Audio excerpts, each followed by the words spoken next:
গোপন সূত্র থেকে আমরা খবর পাইছিলাম গোটা পাড়ায় নাকি লক্ষ্মী পূজা হইতেছে। তাই নিজের মুখের থেকে বড় একটা থালা নিয়ে আমরা বেরোয় পড়ছিলাম অনন্তক বাড়ি প্রসাদ খাওয়ার জন্য। সেই জায়গা যায় ঠাকুর দেখার পরে আমার মুখ থেকে বেরোয় আইছিল একটা কথাই, কলে হাত ধুবে, যে কলের অবস্থা দেখে একটু হাইসা ফেলাইছিলাম। তাই তোর ঘরে কাজ নেই, তুই লোকের ঘটি নাড়াতে এসছিস।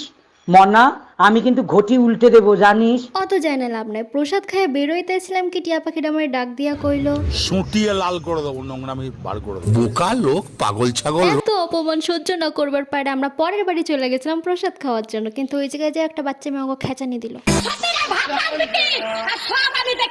ওরে দেখে মনে মনে ভাবলাম तेरा तो गेम बजाना पड़ेगा।